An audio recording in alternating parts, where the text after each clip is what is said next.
Mañana es el Día Internacional de la Lucha contra el VIH. Es por eso que muchas de las columnas que tenemos semanalmente se han orientado hacia ese tema. Hemos abordado el tema del VIH relacionado con el cáncer.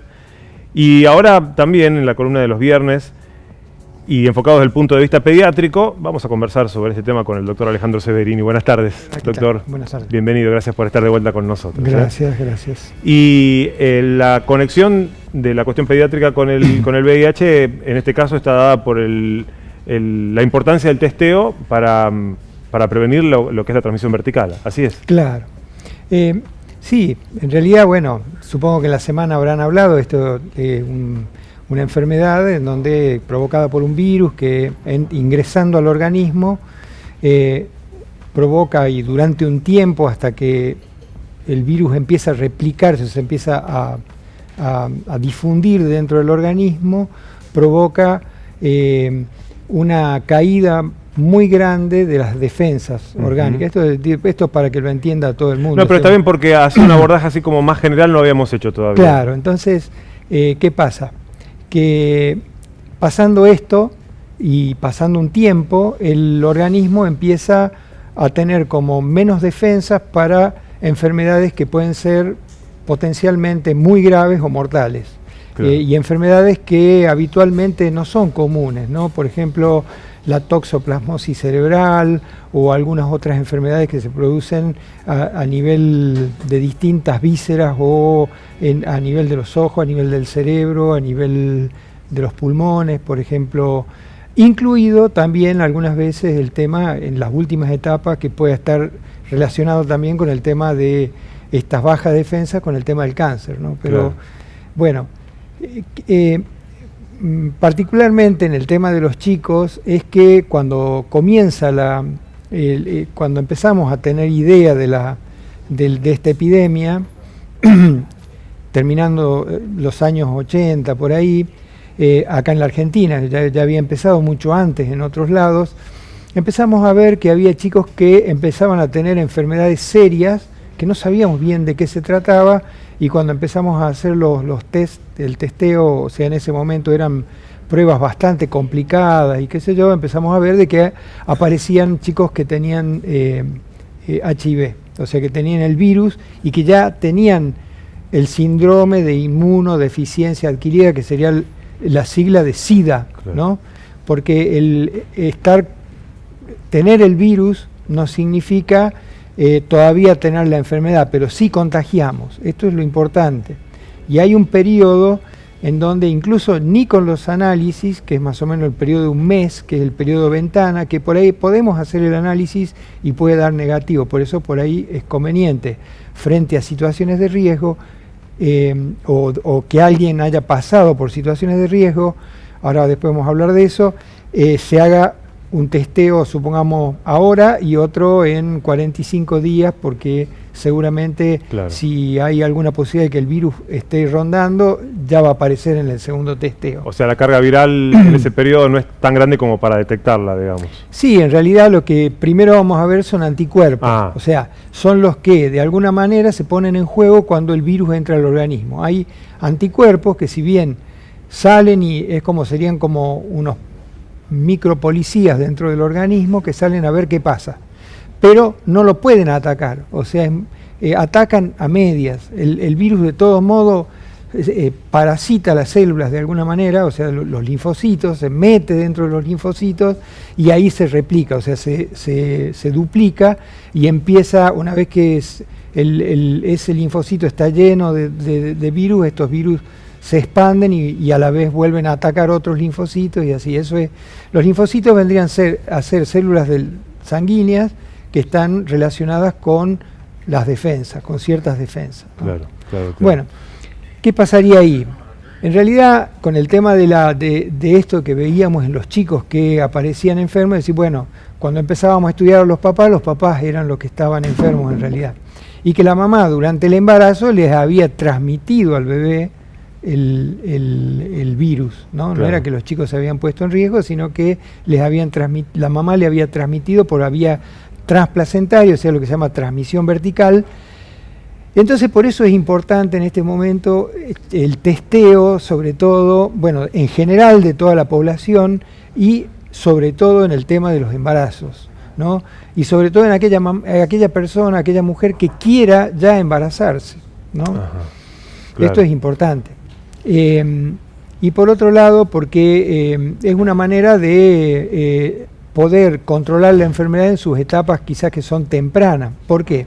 Se ha visto en la Argentina, en el año 2017, se hicieron 5.500 nuevos diagnósticos de SIDA, de VIH positivo en el país, de los cuales se hicieron 6.500, esos eran nuevos, los 5.500, sí. Pero 6.500 se hicieron en total, de gente que ya no era nueva porque se venían haciendo controles. ¿Qué pasó?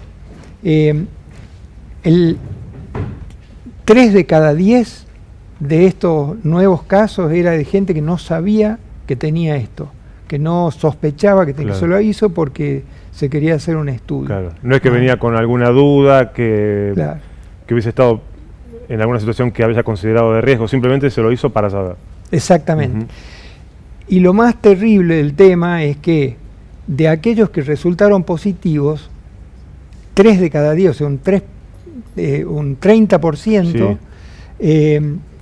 Ya estaba en etapas tardías, o sea, cuando ya tenía síntomas, cuando ya tenía ciertas cosas que estaban marcando que estaba cayendo un poco su inmunidad, o sea, su capacidad de defenderse frente a ciertas patologías.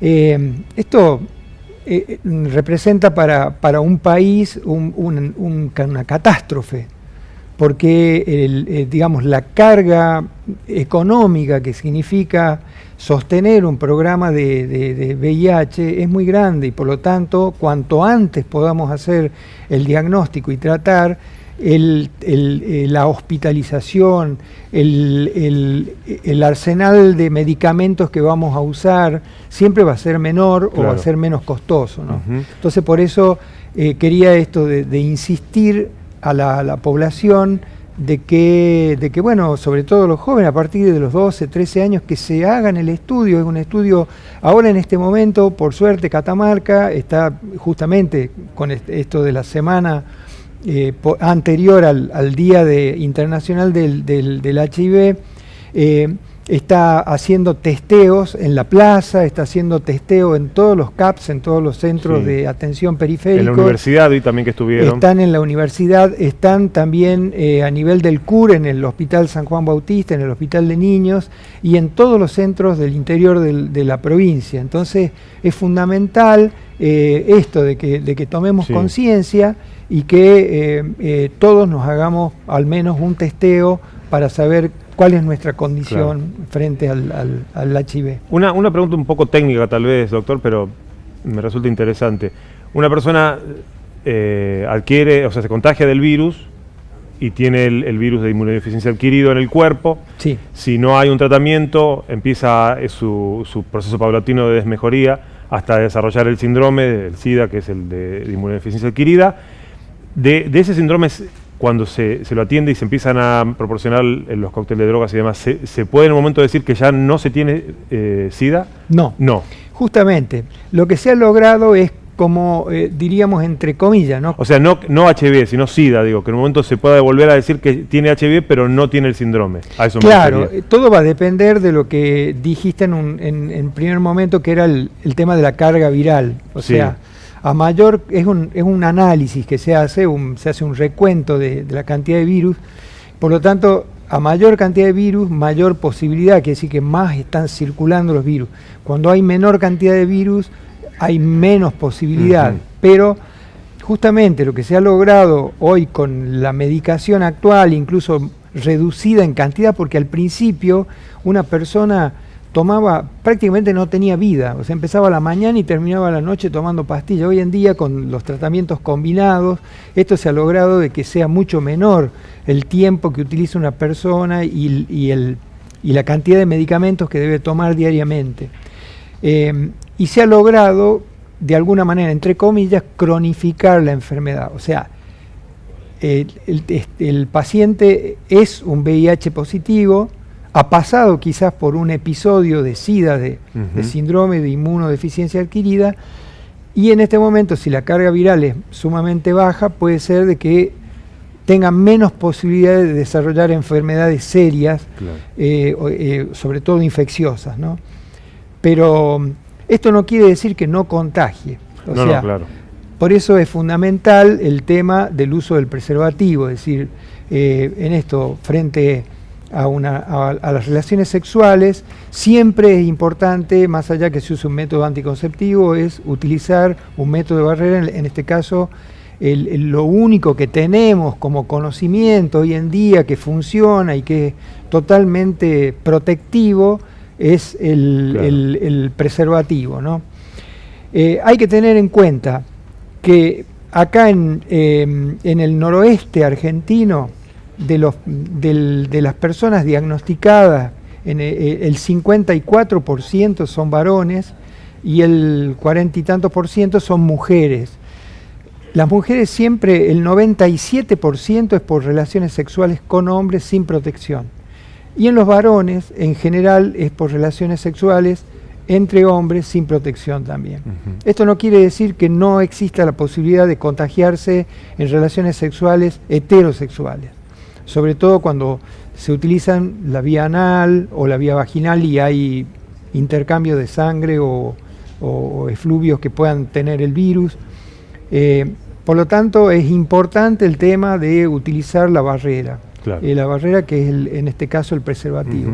Tenemos un video, doctor, que podemos compartirlo, donde bueno, hay algunos de estos datos que ya estábamos comentando, más otros nuevos, que nos dan un panorama así como general y un acercamiento al problema del VIH justo un día antes de que en todo el mundo se esté trabajando y concientizando sobre la lucha de esta enfermedad. Veámoslo.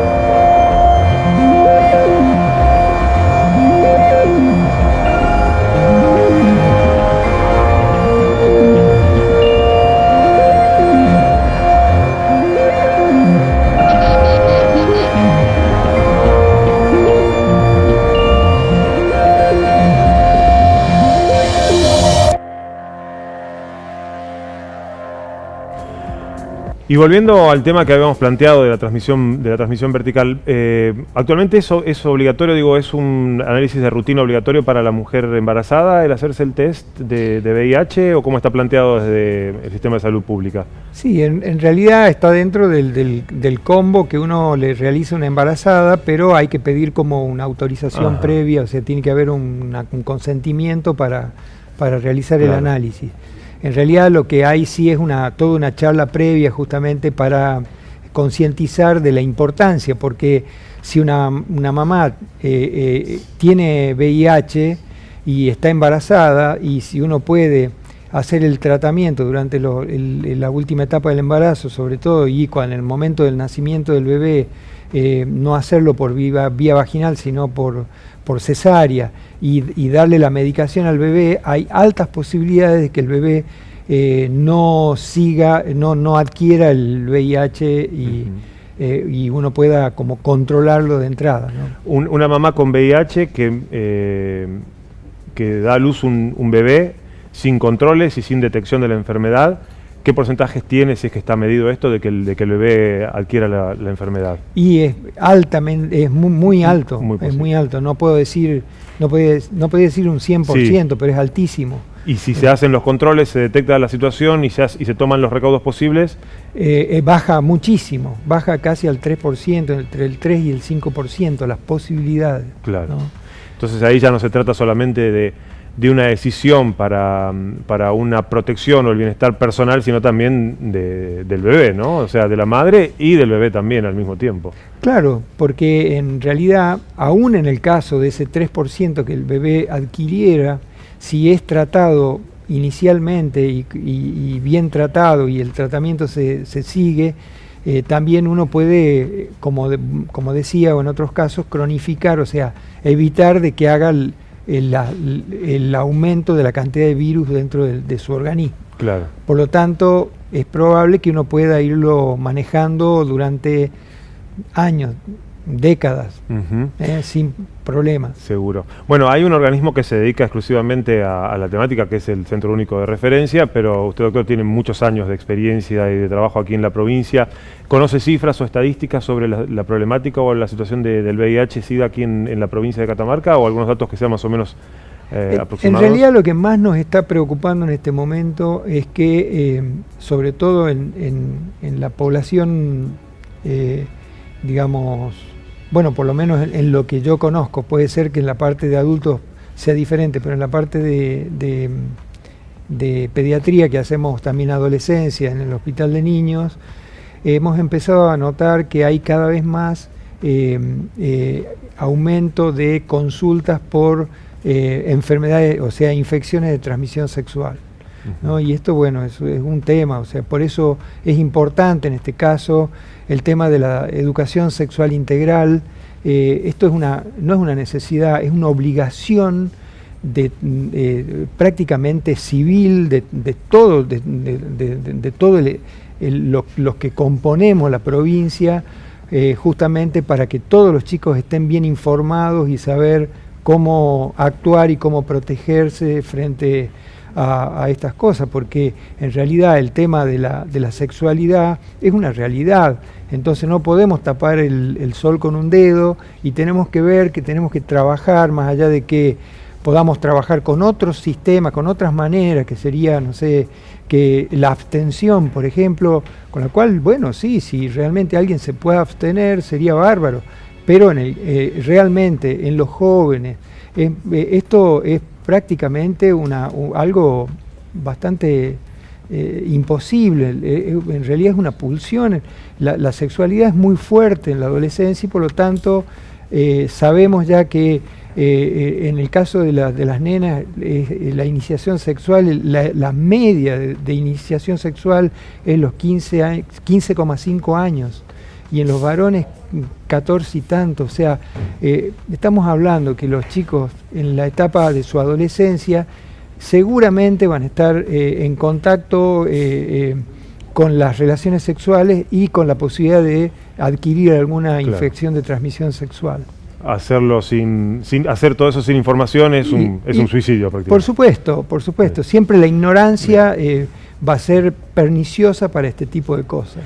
Tenemos unos mensajitos, ¿es así, Nori, sobre este tema? ¿Consultas para el doctor? Sí, en realidad seguramente debe ser alguien que lo conoce, porque nos dice Cecilia Córdoba a través de Facebook, que nos están viendo en vivo a través de Facebook, uno de los mejores pediatras de nuestra provincia, Ale Severini.